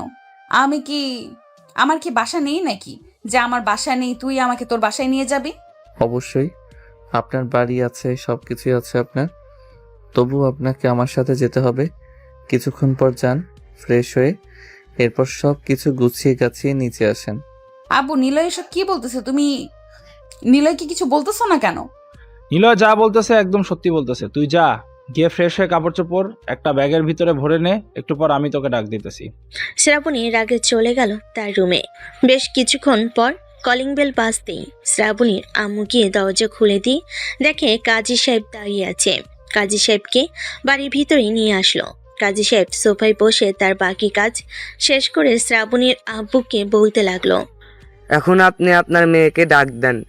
আপনার মেয়ে কবুল বলবে এবং ছেলেও কবুল বলবে 3 বার, তাহলে তাদের বিয়ে কাজ সম্পূর্ণ হয়ে যাবে। শ্রাবণী, আয় শ্রাবণী, নিচে আয় তো, তাড়াতাড়ি আয়। শ্রাবণী নিচে আসতেই দেখতে পেল কাজী সাহেব বসে আছে। কাজী সাহেবকে দেখে শ্রাবণী তার আব্বুকে উদ্দেশ্য করে বলতে লাগলো, আব্বু, এই বাড়িতে কার বিয়ে হচ্ছে আর কাজী সাহেব এই বাড়িতে এসেছে কেন? এই বাড়িতে তোর বিয়ে হচ্ছে, তুই 3 বার কবুল বল তাড়াতাড়ি, এরপর বাকি কথা বলতেছি। আমার বিয়ে হচ্ছে আর আমি জানি না? আর কার সাথে বিয়ে হচ্ছে সেটা বলো আগে। পথের ফকিরের সাথে বিয়ে হচ্ছে। এখন তুই 3 বার কবুল বল, এরপর তুই নিজে জানতে পারবি কার সাথে বিয়ে হচ্ছে। শ্রাবণীকে অনেক জোরাজোরি করার পর শ্রাবণী 3 বার কবুল বলল। এদিকে নিলয়ের কবুল বলা শেষ হতে শ্রাবণী বলতে লাগলো, আমি এই বিয়ে মানি না। আমি এই ছেলেকে বিয়ে করতে পারবো না। মামুনি, এখন সব বললে তো চলবে না। এখন তোমাদের বিয়ে হয়ে গেছে, সো তোমরা এখন বিবাহিত। এই নেন কাজী সাহেব আপনার হাদিয়া, এখন আপনি যেতে পারেন। নিলয়, তুমি একটু কাজী সাহেবকে গাড়ি অব্দি এগিয়ে দিয়ে আসো তো। থাক, ওনার যাওয়ার কোনো প্রয়োজন নেই, আমি একাই যেতে পারবো। সামনে আরেকটা বাড়িতে বিয়ে আছে তো, ওই বাড়িতে যেতে হবে। কাজী সাহেব চলে যেতে নিলয় শ্রাবণীর আব্বুকে উদ্দেশ্য করে বলতে লাগলো। শ্বশুর আব্বা, এখন তাহলে আপনার মেয়েকে আমি নিয়ে যাই। এখানে তো আপনারা আর বাধা দিতে পারবেন না, তাই না? না, এখন যেহেতু তোমাদের বিয়ে হয়ে গেছে, সো এখানে আমরা বাধা দিব কেন? তুমি তোমার বউকে নিয়ে যেতে পারো। তুমি তোমার বউকে কোথায় রাখবে, কিভাবে রাখবে, এসব আমাদের জানার দরকার নেই। আমরা শুধু জানি তার সাথে তোমার বিয়ে হয়েছে, এটা তোমার অধিকার তাকে নিয়ে যাওয়ার। মিসেস শ্রাবণী, চলেন এখন আমার সাথে। আজকে আপনার শরীরের যত তেল আছে সব কিছু মজিয়ে ছাড়বো আমি। এতদিন তো অফিসের বস ছিলেন, সো এতদিন আপনাকে কিছু করতে পারি নাই। আজকে বাসায় নিয়ে যাই, এরপর আপনি দেখতে পারবেন আপনাকে কি করি। এই বলে নিলয় শ্রাবণীকে টানতে টানতে নিয়ে চলে আসলো গাড়িতে। শ্রাবণী চিৎকার করে বলছে, আমি যাব না তোর সাথে, বেয়াদব ছেলে। তুই আমাকে ছাড় বলতেছি, না হলে কিন্তু আমি পুলিশের কাছে ফোন দিব। তখন পুলিশ এসে তোকে ধরে নিয়ে যাবে। পুলিশ আমাকে ধরে নিয়ে যাবে না, পুলিশ উল্টা আপনাকে আমার বাসায় দিয়ে আসবে। আমি আপনার সাথে এখন জোরাজুরি করতে চাইতেছি না, শেষবারের মতো বলে দিতেছি, চুপচাপ গাড়িতে উঠে বসেন, না হলে কিন্তু আমি আমার কাজ শুরু করে দিব এখানে। নিলয় রাগী গলার স্বর আর চোখগুলো লাল হয়ে থাকার কারণে শ্রাবণী ভয় পেয়ে উঠে পড়ল গাড়িতে। বেশ কিছুক্ষণ পর নিলয়ের আব্বু আম্মু আসতেই নিলয় গাড়িটা স্টার্ট দিয়ে চলে আসলো বাসায়। নিলয়ের আম্মু দরজা খুলে দিতেই নিলয় শ্রাবণীকে কোলে তুলে নিয়ে চলে আসলো তার রুমে। এখন রাত 8টা। নিলয় শ্রাবণীকে উদ্দেশ্য করে বলতে লাগলো, এই বাড়ি থেকে পালানোর একদম চেষ্টা করবেন না, আর পালাতেও পারবেন না। চুপচাপ এখানে বসেন, আমি আপনার জন্য খাবার নিয়ে আসতেছি। খাবার খাওয়ার পর আমি আমার কাজ শুরু করব। যেভাবে আপনি প্রত্যেকবার আমাকে মেরেছিলেন, ওইভাবে আমি আপনাকে মারব। এই বলে নিলয় চলে আসলো নিচে, খাবার নিয়ে আবার চলে আসলো উপরে। শ্রাবণীর সামনে বসে শ্রাবণীকে খাইয়ে দিতে যাবে, এমন সময় শ্রাবণী বলতে লাগলো, আমি খাবো না তোর হাতে, তুই যা ইচ্ছা তাই করতে পারিস। ঠাস ঠাস ঠাস। শ্রাবণীর গালে ঠাস ঠাস করে 3টা চড় মেরে দিয়ে মুখ টিপে খাবার খাইয়ে দিতে লাগলো। এদিকে শ্রাবণী কান্না করতেছে আর খাবার খাইতেছে। এটা দেখে নিলয় বলতে লাগলো, আগে যদি খাবার খেয়ে নিতি তাহলে তো আর মারতাম না, এখন মারলাম। কান্না কর যত পারিস, আর তাড়াতাড়ি খাবার খা, আমি আমার কাজ শুরু করব। এই বলে নিলয় খাবার খাইয়ে দিয়ে সে নিজেও খাবার খেয়ে চলে আসলো রুমে। বেশ কিছুক্ষণ রেস্ট করার পর নিলয় আস্তে আস্তে শ্রাবণীর দিকে এগিয়ে আসতে লাগলো। শ্রাবণীর কাছে এসে শ্রাবণীর ঠোঁটের সাথে তার ঠোঁট একত্রিত করে দিল। এদিকে শ্রাবণী নিলয়ের বুকে কিলঘুষি মারতেছে। বেশ কিছুক্ষণ এইভাবে যাওয়ার পর নিলয় শ্রাবণীকে ছেড়ে দিয়ে বলতে লাগলো, আজকে তোর শরীরে যত তেল আছে সব তেল আমি বের করে ছাড়বো, দেখি তোর শরীরে কত তেল আছে। এই বলে নিলয় শ্রাবণীর জামাটা ধরে এক টান দিয়ে খুলে ফেল। শ্রাবণী 2 হাতে তার শরীর ঢাকার চেষ্টা করতেছে, কিন্তু ঢাকতে পারলো না। প্লিজ নিলয়, আমাকে এবারের মতো মাফ করে দাও। আমি আমার ভুল বুঝতে পারছি, প্লিজ আমাকে ছেড়ে দাও। আমি আর পারতেছি না। পারতেছি না বললে তো হবে না, পারতেই হবে। আজকে তোর শরীরের যত তেল এবং যত রাগ আছে সব মিটিয়ে দিব আমি। এই বলে নিলয় তার কাজ করতে লাগলো। এদিকে শ্রাবণী ব্যথার জ্বালায় কান্না করতেছে। নিলয় শ্রাবণীর দিকে একবারও খেয়াল করতেছে না। খেয়াল করে কি করবে, শ্রাবণী যেমন করেছে নিলয় তার সাথে তেমন করেছে।